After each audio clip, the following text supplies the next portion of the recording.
Woman loses job for bringing her son, but the CEO took a surprising action. Jennifer Baker clutched the cardboard box tightly as she walked toward the exit of the mirrored building, the weight of her 8 years of dedication to the company now reduced to a few personal items. Beside her, Ethan, her 8-year-old son, struggled to keep up with her hurried steps, still not fully understanding what had happened. The firing had been humiliating. In front of all her colleagues in the sales department, her supervisor, Richard Thompson, had dismissed her for bringing Ethan to the office. What no one knew was that the school had called at 2 in the afternoon, saying the boy had a high fever of 102 degrees and needed to be picked up immediately. "Mom, why are you crying?" Ethan asked, lightly tugging at the hem of Jennifer's black blazer. "It's nothing, sweetheart. Mommy's just a little tired," she replied, trying to hide the tears that insisted on falling. Jennifer had been a widow for 3 years. When Michael, her husband, died in a car accident, she had to rebuild her life completely. Working at Thompson & Associates had been her salvation. As a sales manager, she could support Ethan and still dreamed of the promotion Richard had promised months ago. The receptionist, Ashley, had recorded the entire firing scene on her phone.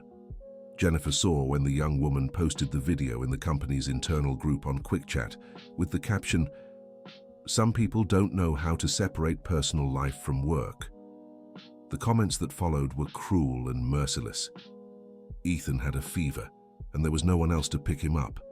Jennifer had tried to explain to Richard, "My mother is in the hospital, and my sister is away on a business trip." "That's not my problem, Jennifer. A serious company can't turn into a daycare," Richard had replied coldly. "You're fired for just cause." Now, standing on the sidewalk in front of the office building in downtown New York City, Jennifer felt the weight of reality. How would she support Ethan without the job? The health insurance would be cut, the rent for their apartment in Queens was overdue, and the fridge was nearly empty. Ethan squeezed her hand tightly. Even at just 8 years old, the boy seemed to understand the gravity of the situation. He had lost his father too soon and now saw his mother fighting the world alone. "Let's go home, Ethan," Jennifer said, forcing a smile. "Tomorrow will be a better day." But as they waited for the bus, Jennifer couldn't stop thinking about what Richard had said about the promotion. For 6 months, he had promised she would be promoted to sales director. "It's just a matter of time, Jennifer. You deserve this opportunity," he always said. Now she wondered if he had ever truly intended to keep that promise. In their modest 2-bedroom apartment, Jennifer placed the box of her belongings on the living room table. Ethan went straight to his room to do homework, as he always did after school. Their routine was well organized. He studied while she made dinner. Then they watched a little TV together before bedtime. But today would be different. Jennifer sat on the couch and finally let the tears flow freely. 8 years of total dedication to the company, 8 years of late nights, weekends at the office, goals surpassed month after month. And it had all ended in 5 minutes. The phone rang. It was Samantha, her former co-worker, and one of the few people she trusted at the company. "Jennifer, I saw what happened. I'm shocked," Samantha said on the other end. "Richard was inhuman to you." "Thank you for calling, Sam. I really needed to hear a friendly voice." "Listen, there's something you should know." Samantha lowered her voice. "I heard from Rachel in HR that Richard already picked someone to replace you." "What do you mean?" "His niece, Megan. She graduated with a business degree last month and was waiting for an opportunity at the company. Richard was just looking for a reason to fire you." Jennifer felt her stomach twist. The promotion promise had been a sham from the start. Richard never intended to promote her. He just wanted to keep her productivity high while finding a way to put his niece in her position. "This can't be happening," Jennifer murmured. "Worse," Samantha continued. "Ethan overheard Richard on the phone today after you left. The boy was waiting for you in the hallway and heard Richard telling someone, 'I finally found the perfect excuse to get rid of Jennifer. Now Megan can take over next week.'" The revelation hit like a punch to the gut. Richard had planned everything. He was just waiting for an opportunity to fire her and give the position to his niece. Ethan's fever had only been the excuse he needed. Dear listener, if you're enjoying the story, don't forget to like and especially subscribe to the channel. It helps a lot for those of us just starting out. Now continuing, that night Jennifer barely slept. By morning, she was already job hunting. She sent resumes to dozens of companies, updated her career link profile, and called old professional contacts. The initial response was encouraging. Several firms showed interest in her experience. But when it came to interviews, something strange happened. The interviewers seemed to recognize her, asked vague questions, and always ended with the same line: "We'll be in touch soon." The call never came. It was Samantha who explained what was going on. The video of her firing had leaked from the company's internal group and was circulating in HR circles at major firms in the city. Ashley, the receptionist, had shared the video with friends working at other corporations, and now Jennifer was being labeled as a problematic professional.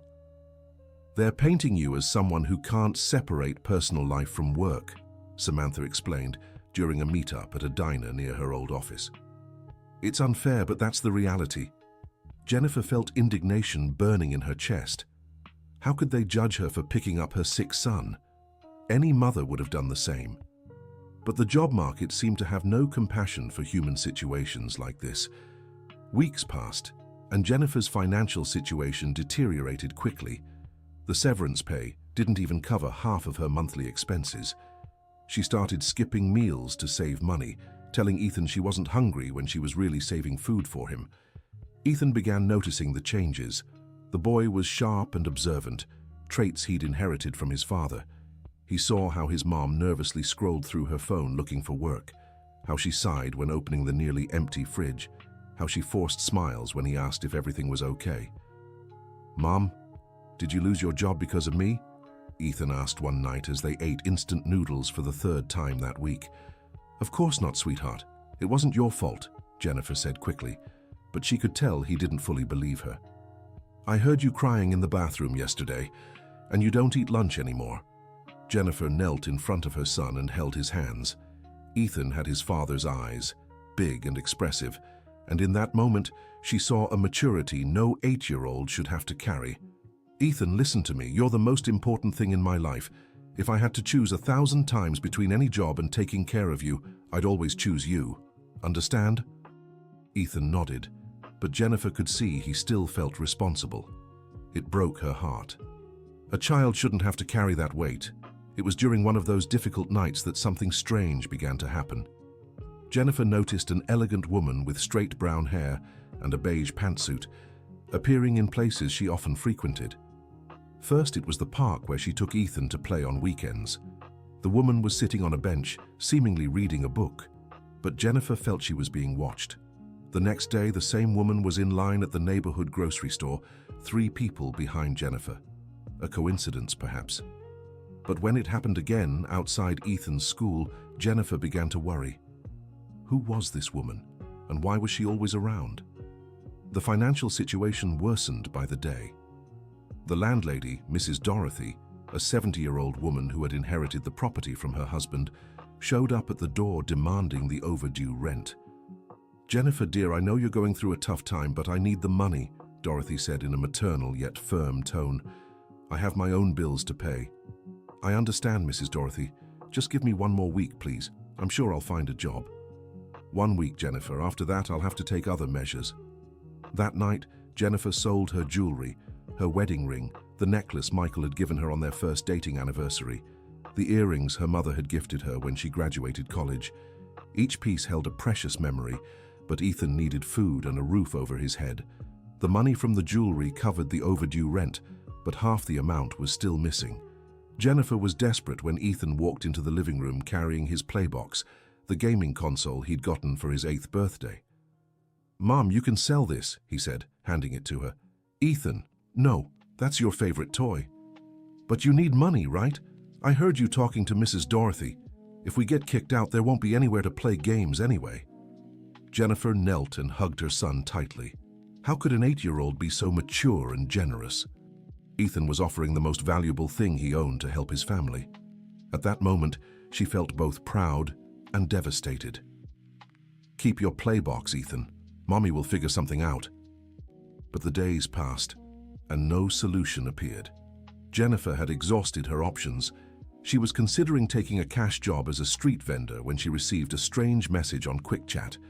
It was from an unknown number with no profile picture. "So you deserve to know the truth about Richard Thompson," the message read, followed by several screenshots of conversations. Jennifer opened the files with her heart racing. They were exchanges between Richard and other company managers, revealing a systematic scheme where he sabotaged employees with young children to hire relatives and acquaintances.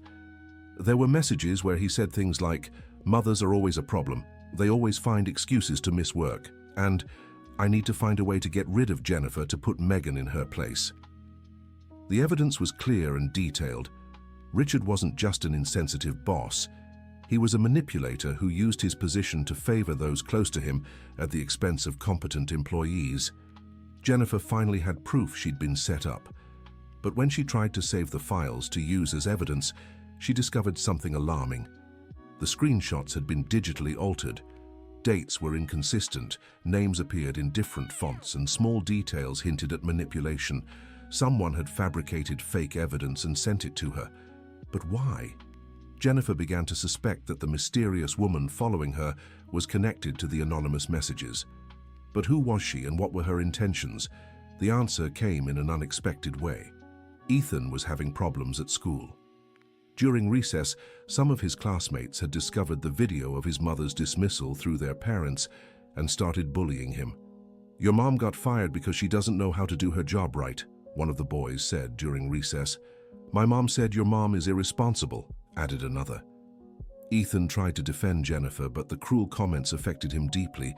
He began to grow quieter at home, had nightmares, and started questioning whether it was really his fault that his mother had lost her job.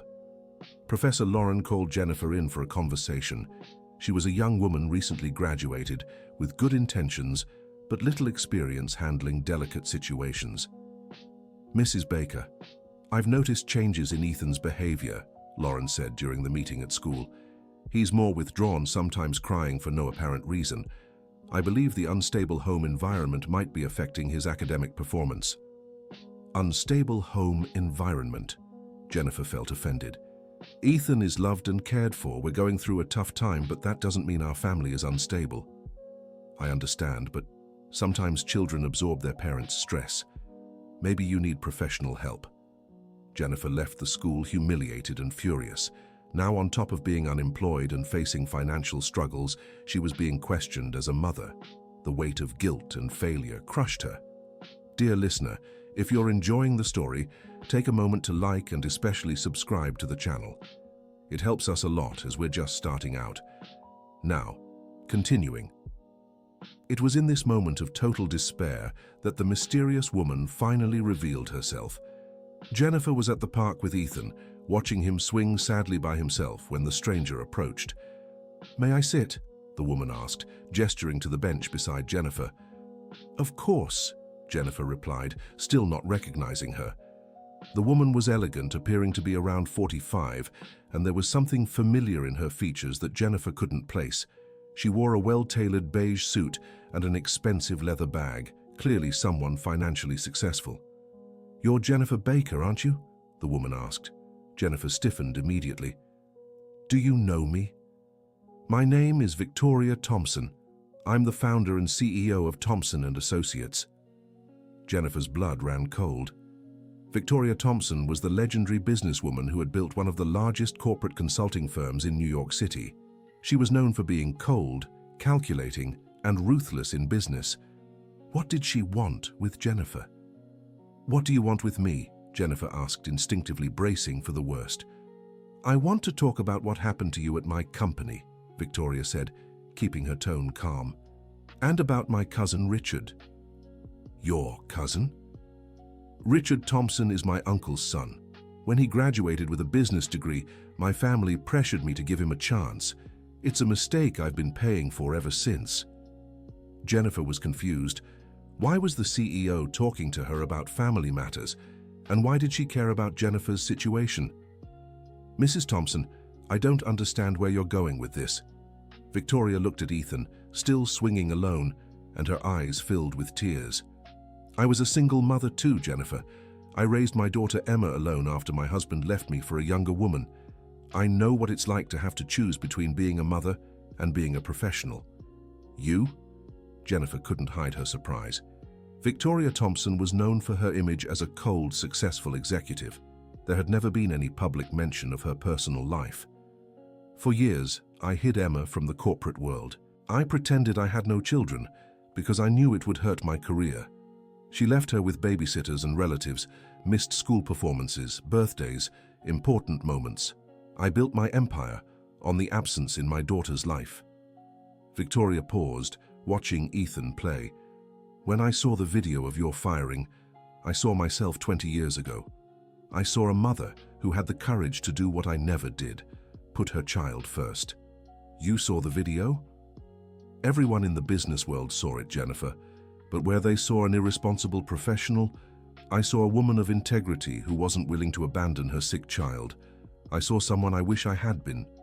Jennifer began to understand why Victoria was showing up everywhere she went. The CEO wasn't investigating a problematic former employee. She was watching someone who represented the mother she wished she had been for her own daughter. Why are you telling me this? Jennifer asked. Because I want to do the right thing. Richard acted unacceptably. He violated every principle I tried to establish in my company, and above all, he harmed a working mother for purely personal reasons. But he's your family. Exactly why I need to act.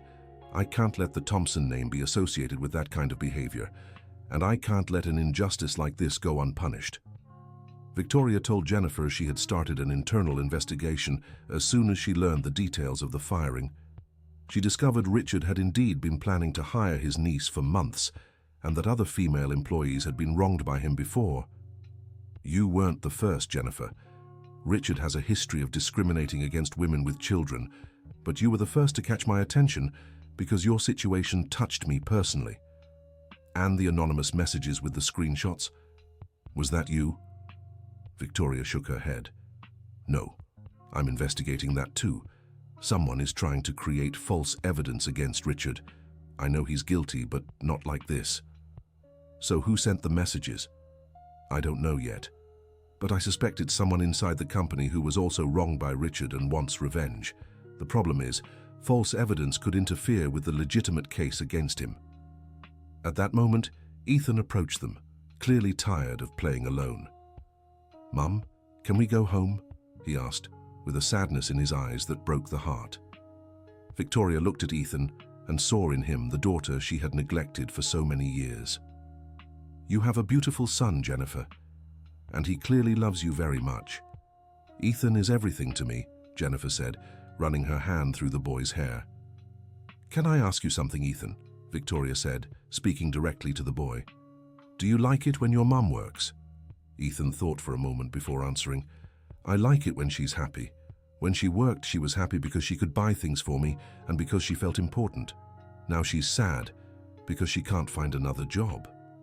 Ethan's simple, honest answer made Victoria reflect on how many times her own daughter had just wanted to see her happy, regardless of work. Ethan, can I tell you a secret? Victoria asked. Your mum is one of the best professionals who ever worked at my company. The people who fired her made a huge mistake. Can you give her job back? Ethan asked, hope in his eyes. I'm working on it, Victoria replied, looking at Jennifer. But I need you both to be patient. These things take time. After their conversation in the park, Victoria said goodbye, promising to be in touch soon. Jennifer was left with mixed feelings. On one hand, she felt hope that finally someone powerful was on her side. On the other, she feared it might just be another disappointment. The following days were an emotional roller coaster. Victoria kept her promise and reached out, inviting Jennifer to a meeting at her office. The CEO's office was on the top floor of the corporate building, with a spectacular view of New York City. Jennifer, I'll be direct with you, Victoria said, as soon as they sat down in the luxurious meeting room. Richard violated several company policies when he fired you. Technically, I could reinstate you immediately. Then why don't you? Jennifer asked, trying to control her anxiety. Because Richard has powerful connections on the board. His father, my Uncle Gerald, is one of the founding partners. If I fire him without due process, he could sue me and cause an internal crisis that would hurt the entire company. Jennifer felt her heart sink. Even though she was in the right, even with the CEO's support, the company's internal politics were still an obstacle. So, there's nothing we can do. There is, but it will be a long and delicate process. I need to gather solid evidence of all the misconduct Richard has committed over the years, not just against you, but against other employees. Once I have an irrefutable case, I can present it to the board. How long will that take? A few weeks, maybe 2 months. I know it's a long time for someone in your situation, but it's the only way to ensure Richard is properly punished, and you're reinstated with full honors. Victoria paused, then continued. In the meantime, I'd like to offer some informal financial help, not officially tied to the company, but from one person to another. I can't accept charity, Jennifer said. Her pride stung. It's not charity, Jennifer. It's an investment. I'm investing in a talented employee I intend to bring back to my company soon. Consider it an advance on your salary. Jennifer hesitated. On one hand, she desperately needed the money. On the other, accepting financial help from Victoria could compromise her moral standing when the case went to trial. I need to think about it, she said finally. Of course, take all the time you need. But Jennifer, I want you to know you're not alone in this fight. I know how hard it is to be a single mother in the corporate world. I won't abandon you. When Jennifer got home, she told Ethan everything. The boy listened carefully, asking smart questions about the situation. Mum, if Victoria is everyone's boss, why can't she just fire Richard? Ethan asked. Because sometimes even when you're the boss, there are more powerful people who can cause trouble, Jennifer explained. It's like in school. The teacher is in charge of the classroom, but if she does something the principal doesn't like, she could get in trouble. I get it. So Victoria has to convince the other bosses that Richard is bad. Exactly. Ethan was thoughtful for a moment. Mom, do you think she'll succeed? I hope so, sweetheart. But even if she doesn't, we'll be okay. We always are, right? Ethan nodded and hugged his mother. At that moment, Jennifer realized how much her son had matured during this ordeal. He was learning about injustice, struggle, and perseverance in a way no child should have to. But he was also learning about strength, dignity, and the importance of fighting for what's right. Jennifer's former mentor, Professor Catherine, called that night.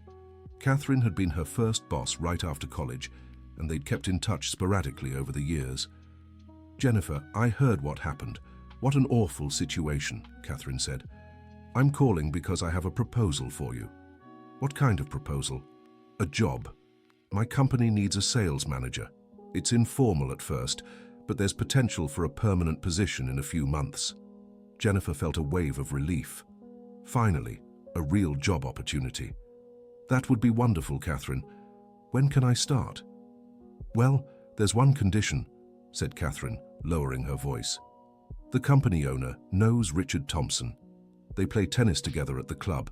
To avoid problems, you'd have to sign a statement saying your dismissal was justified and that you have no grievances against Thompson and Associates. Jennifer's heart raced. Catherine was asking her to lie publicly about what had happened. If she signed that statement, she'd be helping Richard cover up his actions and undermining Victoria in her fight for justice. Catherine, I can't do that. Richard acted wrongly, and I won't lie to protect him. Jennifer, be practical. You need work. Your financial situation must be terrible. It's just a formality. It's not just a formality. It's my integrity. Think of Ethan. Do you want him to keep suffering because of your pride? Catherine's question felt like a stab. Was Jennifer really being prideful? Was she hurting Ethan by refusing moral compromises?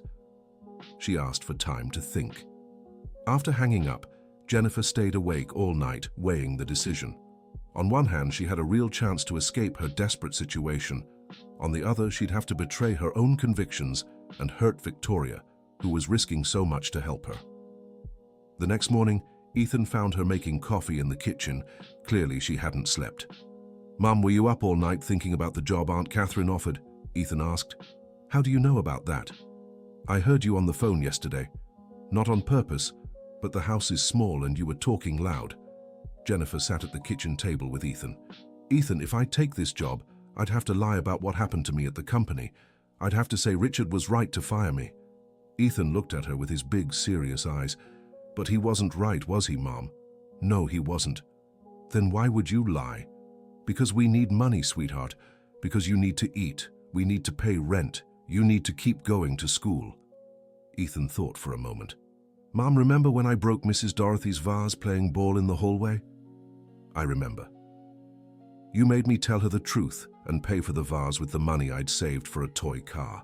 You said being honest was more important than any toy. The lesson Jennifer had taught her son was now being returned to her at the hardest moment.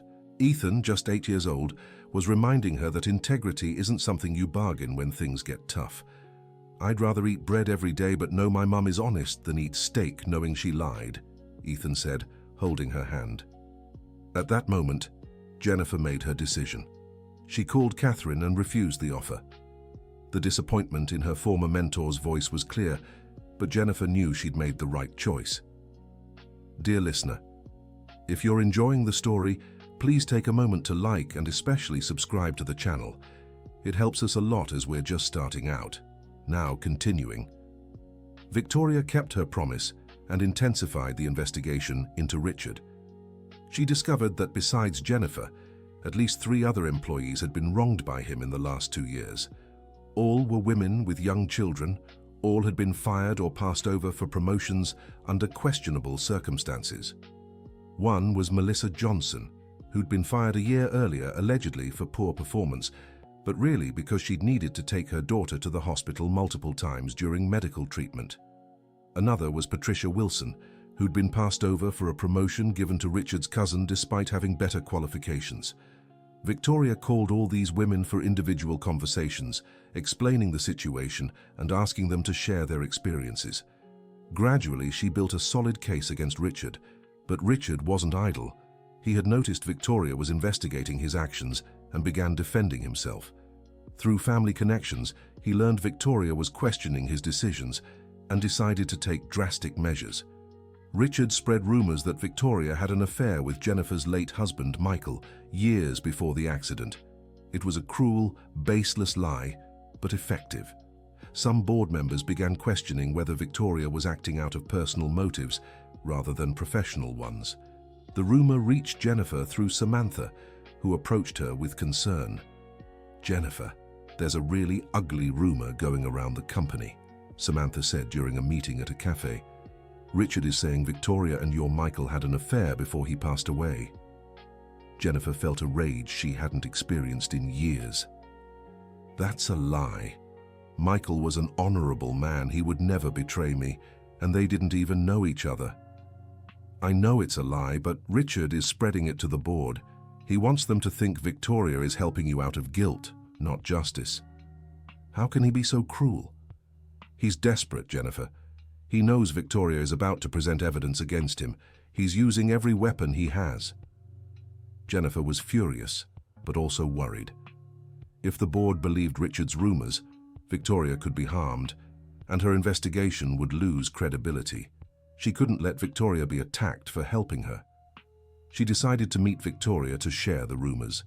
They met at a discreet cafe downtown.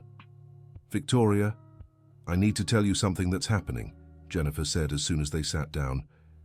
If it's about the rumors Richard is spreading, I already know, Victoria replied calmly. You know? How are you handling it? With the truth, Jennifer. I've asked the company's legal department to document every place Michael worked and every social event he attended. We'll prove he and I never even met. Victoria paused to take a sip of coffee. But I'll admit Richard is smarter than I thought. He knows even if we prove the rumors false, the doubt is already planted in the board's minds. I'm so sorry I caused this trouble for you. You didn't cause anything, Jennifer. Richard chose to play dirty. But this only proves we're on the right track. Desperate men do desperate things. What do we do now? We speed things up. I have enough evidence to present to the board next week. I can't wait any longer for Richard to stop attacking. Victoria told Jennifer she had uncovered something very serious. Richard wasn't just discriminating against women with children, he was also diverting money from contracts to pay inflated salaries to relatives holding fake positions in the company. This is fraud, Jennifer. It's not just an HR issue. It's a financial crime. The board won't be able to ignore this. Jennifer felt a mix of relief and apprehension. There was finally concrete evidence against Richard, but she also knew he wouldn't give up easily. That night, Jennifer had a long talk with Ethan about what was happening. She decided to be honest with him about the complexity of the situation. "Ethan, remember Victoria, the woman who spoke with us in the park? I remember, the boss of everyone. She found out Richard, the man who fired me, did really bad things at the company. Not just to me, but to others too." "What kind of bad things?" "He was stealing money from the company and being unfair to people with kids like us." Ethan grew thoughtful. "So he's a bad man?" "He did wrong things, Ethan. But what matters is that Victoria will show the other bosses what he did, and then they'll decide what to do." "And will you go back to work there?" "Maybe, sweetheart. But even if I don't, we'll be okay. Mommy is strong and smart, and we always find a way, don't we?" Ethan nodded and hugged his mother. "Mom, do you think Richard has kids?" "I think so." "Why?" "It's sad that his kids have a father who does bad things. I'm lucky because you always do the right thing." Ethan's innocent remark made Jennifer reflect on the consequences of Richard's actions. He wasn't just hurting employees, he was setting a terrible example for his own children. The following week was tense. Victoria had scheduled an emergency board meeting for Friday. Jennifer knew everything would be decided that day. If Victoria could convince the board, Richard would be fired, and she'd be reinstated. If Richard managed to hold on to his political connections within the company, Victoria could be undermined and the case dismissed. On Thursday evening, Victoria called Jennifer with troubling news. "Jennifer, my daughter Emma was in a car accident today. Nothing serious, but she's in the hospital for observation." "Oh my God, Victoria, is she okay?" "She's stable, but I need to stay with her. The doctor said she might have a mild concussion and wants to keep her under observation for 48 hours. "What about tomorrow's meeting? I'll have to reschedule. I know this delays our plans, but my daughter needs me now." Jennifer completely understood Victoria's decision. If she were in her place, she'd do the same.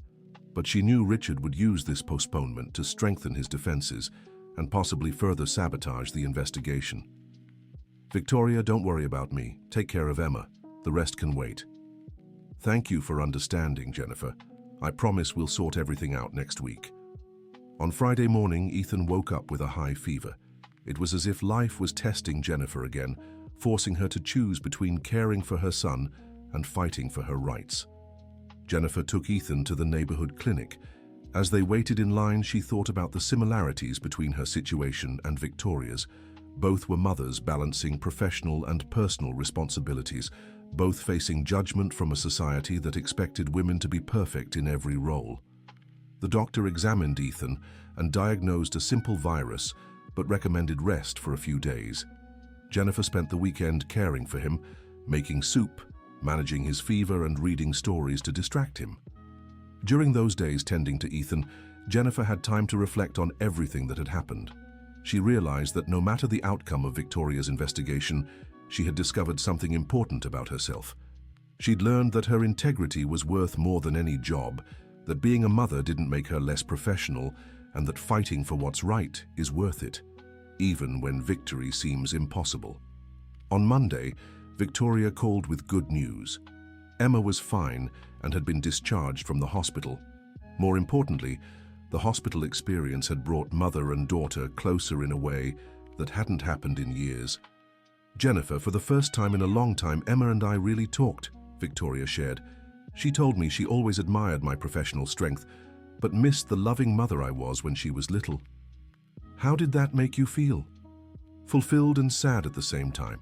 Fulfilled because I realized I hadn't completely lost my daughter, and sad because I saw how many important moments I'd missed because of work." Victoria shared that Emma had forgiven the years of maternal absence and now better understood the pressures her mother faced. More importantly, Emma said she was proud of Victoria for standing up for Jennifer, because it showed she had learned to value other working mothers.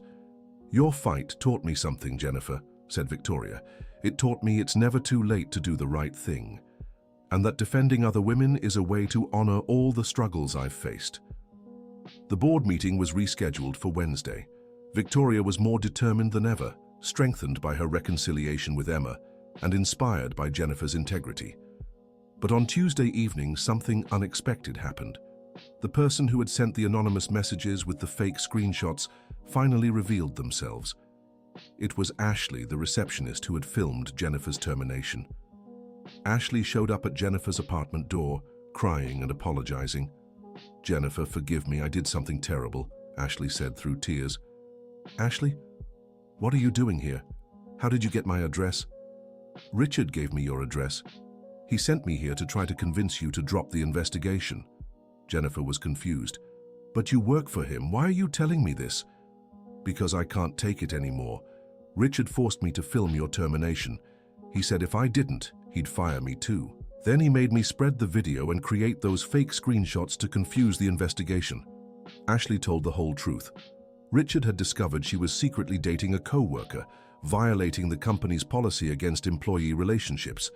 He used that information to blackmail Ashley, forcing her to do his bidding. He said if I didn't obey, he'd expose my relationship and we'd both be fired. I needed the job, Jennifer. My mother is sick and depends on my salary. And the fake screenshots? Richard taught me how to make them. He said if Victoria found real evidence against him, the fake screenshots would muddy the legal process and buy him time to defend himself. Jennifer was shocked by the extent of Richard's manipulation. He didn't just harm employees, he used others as pawns in his schemes. "Why are you telling me this now?" "Because today, he asked me to do something I can't do. He wants me to lie at the board meeting, to say you were always a problematic employee, and he wants me to accuse Victoria of pressuring me to lie in your favor." Ashley explained that Richard was planning to turn the tables, accusing Victoria of corruption and witness tampering. It was a desperate strategy, but it could work if the board believed his version. "I can't do this, Jennifer. I've already done enough harm. You didn't deserve what happened." "Ashley, are you willing to tell the truth to the board?" "I am. I know I'll be fired, but I can't keep being part of Richard's lies anymore." Jennifer hugged Ashley. Even though she was the one who filmed and spread the termination video, Jennifer understood that Ashley was also a victim of Richard's manipulation. "Thank you for having the courage to do the right thing," Jennifer said. "I hope it's not too late to fix the damage I caused." Jennifer immediately called Victoria and told her about Ashley's visit. Victoria was thrilled by the revelation, but also worried about Richard's plan to accuse her. "With Ashley's testimony, we have proof that Richard doesn't just discriminate against employees. He blackmails and manipulates them," Victoria said. "This completely changes the meeting's dynamic." "What if the board doesn't believe Ashley?" "We'll have to take that risk. But I believe the truth always prevails, even when it takes time to come to light." On the morning of the board meeting, Jennifer was nervous but hopeful. Ethan had recovered from his illness and was back at school. She had explained to him that this was the day everything would be decided. "Mom, you're going to win," Ethan had said before leaving for school. "Good people always win in the end." Ethan's innocence and faith gave Jennifer the strength to face what was coming. The meeting took place in the conference room on the top floor of Thompson & Associates building. Present were the 6 members of the board of directors, including Gerald Thompson, Richard's uncle, and one of the founding partners. Victoria methodically presented all the evidence she had gathered: performance reports of the affected employees, financial documents showing Richard's misconduct, internal emails revealing discrimination, and Ashley's detailed testimony about the blackmail and manipulation. Richard tried to defend himself, claiming all terminations had been based on legitimate professional criteria. He accused Victoria of personal vendetta and attempted to discredit Ashley's testimony, calling her a disgruntled employee. But the board chair, Dr. Margaret Williams, a seasoned 68-year-old lawyer who had built her career fighting for women's rights, asked pointed questions that dismantled Richard's defense. "Richard, can you explain why Megan, your niece, was hired exactly 1 week after Mrs. Baker's dismissal for the same position without going through a selection process?" Dr. Williams asked. "It was a timing coincidence," Richard replied nervously. "And can you explain why 3 of your relatives hold positions in the company with salaries 40% above market average?" Richard stammered, trying to come up with excuses, but his explanations convinced no one. The decisive moment came when Ashley was called to testify. With a shaky but determined voice, she told the whole truth about the blackmail, manipulation, and Richard's schemes. "I know I'm also guilty for having participated in this," Ashley told the board, "but I can't keep living a lie. Richard turned this company into a place of fear and manipulation." After the presentations, the board convened in a private session for 2 hours. Jennifer waited in the lobby, pacing back and forth, trying to control her anxiety. Victoria emerged from the meeting with a serious expression that gave nothing away. Jennifer tried to read her face, but couldn't decipher what had happened. "Well?" Jennifer asked anxiously. Victoria smiled, and finally, Jennifer saw relief in her eyes. "Richard was terminated for just cause. All fraudulent contracts with relatives have been cancelled, and you'll be reinstated with compensation for emotional damages." Jennifer's legs went weak.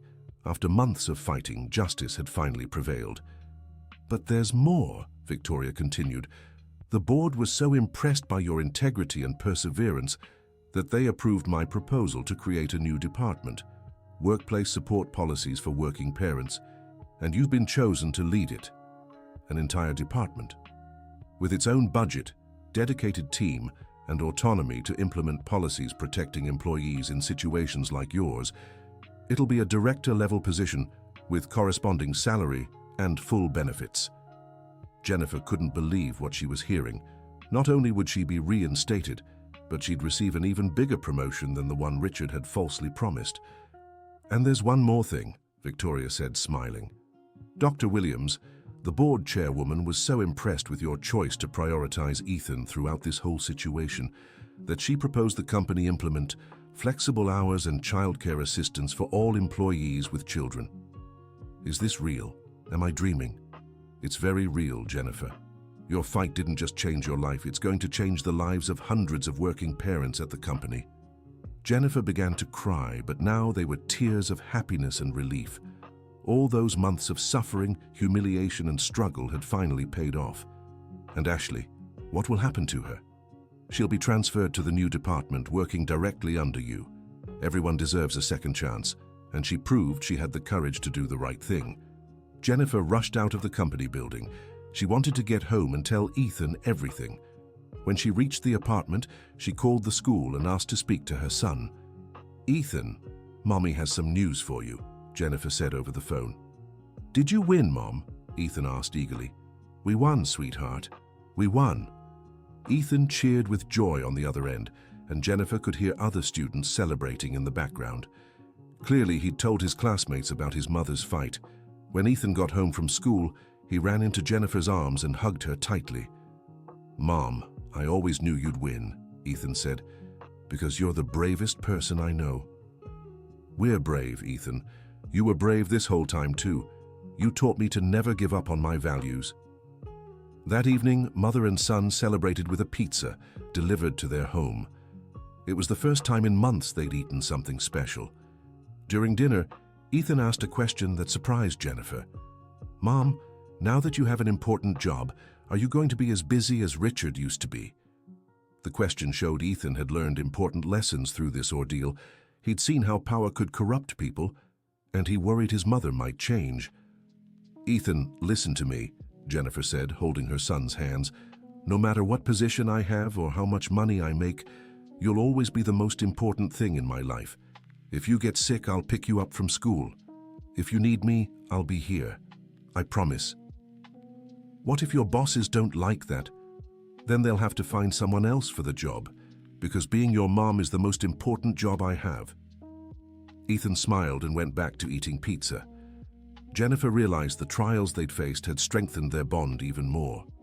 Ethan had learned about integrity, perseverance, and justice. She'd learned she should never be ashamed of putting her son first. A few weeks later, Jennifer started her new position. Her first project was creating a policy ensuring no employee would be penalized for caring for sick children. The second policy established flexible schedules for parents. The third created childcare assistance for low-income employees. Victoria kept every promise she'd made. Jennifer received substantial compensation for emotional damages, qualified for a premium health plan that included Ethan, and earned a higher salary than she'd ever dreamed. Ashley became her direct assistant and a close friend. Together, they worked to create a more humane and fair corporate environment for working families. Richard wasn't just fired. He faced criminal charges for financial misconduct. His niece Megan was let go, and all fraudulent contracts with relatives were cancelled. The case became a citywide example of how companies should handle discrimination and internal corruption. 6 months after starting her new position, Jennifer received an unexpected invitation. The Association of Women Business Leaders of New York wanted her to speak about balancing motherhood and a professional career. It was ironic that the woman who had been fired for being a mother was now invited to teach others about the same topic. During the speech, Jennifer shared her full story. She spoke about the challenges of being a single mother, the discrimination she faced, the importance of maintaining integrity even in the toughest moments, and how a company can thrive when it values its employees as whole human beings. "Being a mother doesn't make me less professional," Jennifer told an audience of 200 businesswomen.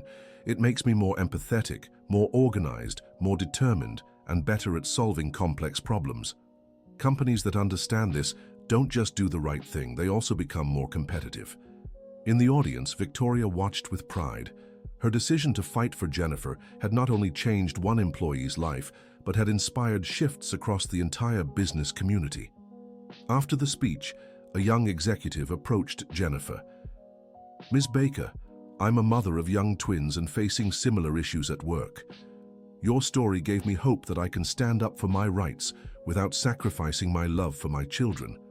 "Always stand up," Jennifer replied. "And remember, never be ashamed to put your children first. A society that doesn't protect its mothers and children has no future." 2 years later, the department Jennifer had created became a model for other companies. She received invitations from businesses across the country to implement similar policies. Ethan, now 10 years old, sometimes joined her on these trips and proudly told everyone his mother helped other families. Victoria and Jennifer developed a deep friendship, rooted in mutual respect and their shared experience as working mothers. Victoria had learned to better balance her career and personal life, and Emma often visited the office to have lunch with her mother. Thompson & Associates became known as one of the best places for working parents in New York City. Productivity rose, employee turnover dropped dramatically, and the firm won multiple corporate social responsibility awards. On a sunny Sunday, Jennifer and Ethan were at the same park where Victoria had first approached them. Ethan played on the swing, now with a genuine smile that had been missing during the hard months. "Mom, remember when we used to come here and you were always sad?" Ethan asked. "I do, sweetheart. Those were tough times. And now you smile for real, like when Dad was here." Jennifer felt a deep emotion hearing Ethan compare her current happiness to when Michael was alive. It meant they had finally moved past not just the financial and professional crisis, but also the grief they had carried since losing their husband and father. "Ethan, you know what?" Jennifer said. "All the hardship we went through was worth it. Not just because we got a better job or more money, but because we learned how strong we are and that we can always count on each other. And because you helped other parents too," Ethan added, "like when you taught me that helping others makes us feel good." At that moment, Jennifer realized her fight had been about much more than getting a job back. It had been about dignity, integrity, social justice, and the kind of world she wanted to leave for Ethan. She glanced at the distant Thompson & Associates building, where she now worked as a director, then back at Ethan playing happily in the park. Finally, her professional and personal life were in harmony. She no longer had to choose between being a good mother and a good professional. She had proven it was possible to be both. End of story. Dear listeners, after following this emotional journey of Jennifer and Ethan, tell us, do you believe she made the right decisions? How would you react if you were in her shoes? Share your experiences in the comments. Leave a like if the story touched your hearts. And don't forget to subscribe to the channel for more stories celebrating the strength of women and American families.